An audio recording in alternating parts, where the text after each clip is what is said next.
I recently picked up this early 2009 iMac 24-inch to use in my studio. I paid $50 for it on Craigslist. The seller told me the hard drive was failing. Upon plugging it in, I was greeted with the dreaded question mark folder. So I hopped on Amazon and ordered the cheapest SSD that I could find. I wound up with this 120GB PNY SSD. I paid a total of $10 for it. It normally sells for $30, but I had a $10 Amazon credit and it was on sale for $20. Before we get into the review, I need to swap out the bad hard drive with this new SSD, so let's do it.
After I reassembled the computer, it was time to install macOS, so I put in a macOS 10.11 flash drive and started installing.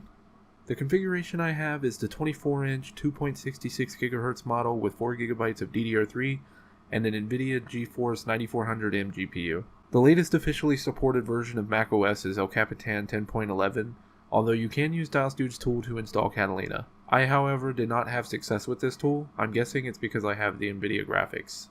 The rear I/O includes headphone out, mic in, 4 USB 2.0, Firewire, Ethernet, and a mini DisplayPort.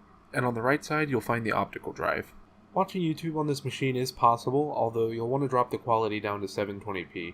Anything above that is completely unwatchable with constant buffering and stutters. Launching apps is relatively quick thanks to the SSD, although occasionally there are some hiccups. I installed Cura, which is a 3D printing slicer, to see how the computer would handle light 3D workloads, and to be honest, it's pretty slow, and there are a lot of dropped frames in the viewport. That being said, it is completely usable and the file was sliced successfully. This is mostly dependent on the graphics processor. I ran an internet speed test to see if the Wi-Fi was capable of reaching the 200 Mbps that my connection provides.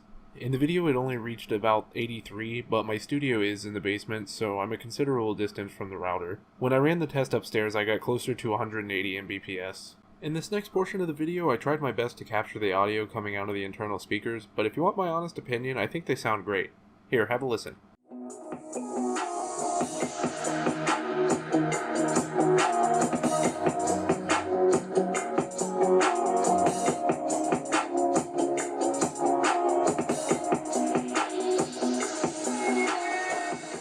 So that concludes my short review of this early 2009 iMac. I hope you enjoyed this video as much as I did making it.